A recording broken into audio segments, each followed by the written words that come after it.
Greetings, comrades! I have gathered you all here today to answer once and for all perhaps the most important question in the universe. Is it gay to kiss your homies on the lips as a way of greeting? To help us figure this out, we have Leonid Brezhnev, hero of socialist labor, 4 times hero of the Soviet Union, recipient of 8 Orders of Lenin, General Secretary of the Communist Party of the Soviet Union, and a huge fan of giving passionate, masculine kisses.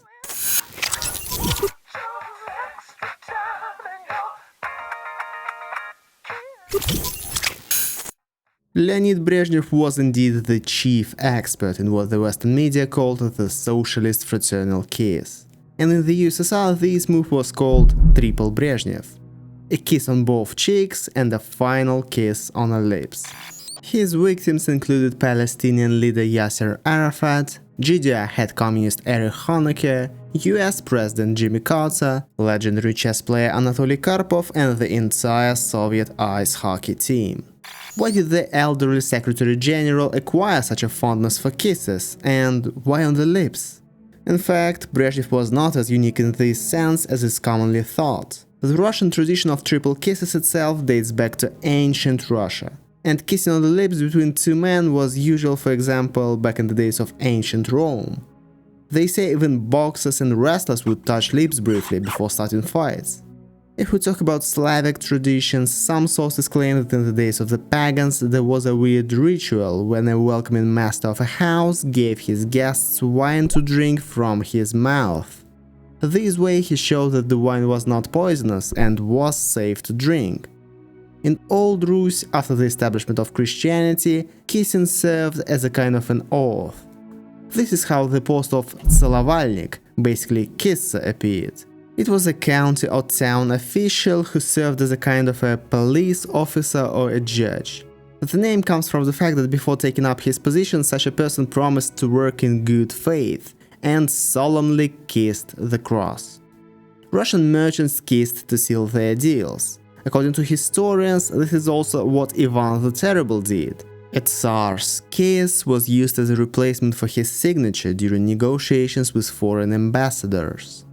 At Easter and for 40 days afterwards, threefold kisses with anyone you meet on the street, regardless of age, position, sex, wealth or background, were customary. It was usual for Russian Tsars and emperors to kiss the nobility at Easter, but in 1840 Nicholas I introduced the custom of him triple kissing mere mortals. Nicholas II later set a peculiar record for kissing his citizens. In 1896 the Tsar kissed nearly 500 soldiers 3 times each on Easter Day. Here there's even a video. It is said that after 500 bearded men, Nicholas even got a swollen cheek. But when the Soviets came to power, this tradition was somehow forgotten by the first officials.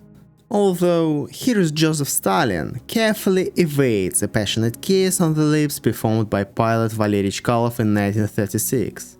But here we have another pilot, Ivan Spirin, who managed to do it a year later. In general, kissing between men was not something taboo or forbidden in Soviet society, especially during solemn and joyous events. A firm male kiss on the lips was regarded as a sign of great respect and was reserved for especially joyful encounters. Here are Soviet soldiers kissing after hearing the declaration of victory over Nazi Germany in 1945. And here is Nikita Khrushchev greeting the cosmonauts who returned to Earth safely in 1962. And besides, it gradually became a special political gesture as well. But still, no one did it as often, openly and joyfully as Leonid Brezhnev. It is noteworthy that in public the leader of the USSR mostly kissed with men, but not for the lack of trying. Margaret Thatcher politely declined the kiss, but American teacher Annie Holman did not. However, let's not judge her, it's Brezhnev. I wouldn't have been able to resist either. For the first 4 years as Secretary General, Brezhnev restrained his impulses, but in 1968 the Palestinian politician Yasser Arafat visited the Soviet Union. Leonid Brezhnev admired the man and was very sympathetic to him. Perhaps for this reason, and also following the Russian tradition, he could not resist giving the guest kisses. It was his first international threefold kiss as the Secretary General of the Central Committee. And I must admit that it was much more successful than the second one. The honor of receiving the second kiss went to the leader of Yugoslavia, Josip Tito. Leonid Ilyich decided not to restrain himself and got so excited with passion that Tito got a busted lip and bled after the kiss. The other socialist leaders were more fortunate. Either Brezhnev learned to control himself and kiss more modestly, or they simply did not kindle the same fire in him as Tito did. Among those who received the highest award were the leaders of the GDR, Czechoslovakia, Hungary and many other countries. Of course, the one that stands out is the kiss with the head of the GDR, Erich Honecker, during their meeting at Sheremetyevo Airport in Moscow. In 1990, Russian artist Dmitry Vrubil created a graffiti based on this photo right on the Berlin Wall, called "God help me survive in the midst of this mortal love." This art piece eventually became one of the symbols of the fall of the wall and the fall of socialism. Now people go to this section of the Berlin Wall for an unusual photo with Brezhnev in the background. Brezhnev did not spare his closest Soviet subordinates either, Chernenko, Podgorny and many others. They say he also kissed the leader of the Central African Republic, Jean Bedel Bokassa. Yes, the one who later turned out to be a cannibal. That must have been awkward. He also kissed athletes. Brezhnev adored sports and often came to tournaments in person, especially hockey tournaments, and talked to sportsmen. I ran up to him and Brezhnev kissed me. I still haven't washed myself since then. He was fond of French kisses. That's how Vladislav Tretyak described the moment from 1981.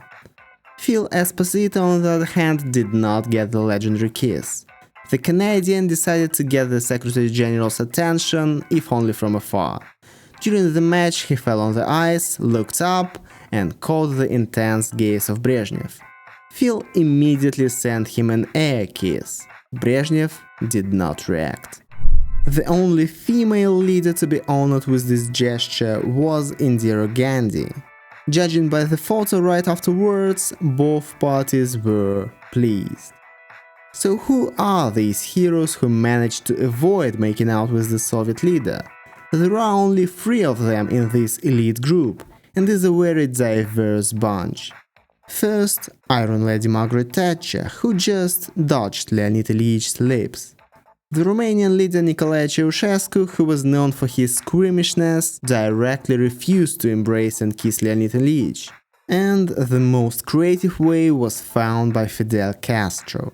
He knew that his visit to the Soviet Union would definitely be televised in Cuba, and that such a gesture would not be accepted and appreciated in his home country. So when he arrived in the USSR, he got off the plane with a cigar in his mouth and didn't let it out until the end of the meeting. The trick worked, no kissing was involved. After Brezhnev's death, this tradition lived on for some time. For example, Mikhail Gorbachev decided to cosplay a photo from 1979 in 1986 and also kissed Erich Honecker. Andropov, on the other hand, had a strongly negative attitude to this. He was Brezhnev's closest associate and often witnessed his tongue wrestling sessions. When the chairman of the KGB was around, he watched it with a smile and even applauded what was going on. But once he was unable to hold back when he saw Brezhnev kissing another socialist leader who had come to Moscow with a cold. Gross. The guest is sick, his nose is leaking, and he's still kissing. In general, for at least a decade and a half, kissing was an important part of Soviet international etiquette, but it never became a permanent tradition. It was mostly a reflection of Brezhnev's personality. Many speak of him as a cheerful, friendly and hospitable man, and so he found such a way to demonstrate his hospitality. A way that was sure to be remembered by Soviet people for a long time. There was even a popular joke in the USSR after Brezhnev's death. At night, near the Kutafye Tower of the Kremlin, a sentry was kissed to death by Brezhnev's ghost. Thanks for watching. If you want to enjoy my videos earlier than anyone, then consider subscribing to my Patreon. Also, a huge shout out to Stake221, Steven, Yelizaveta Zakharova, Kirill, Klimuk, Böse and Giovanni Zayas. See you guys in 2 weeks.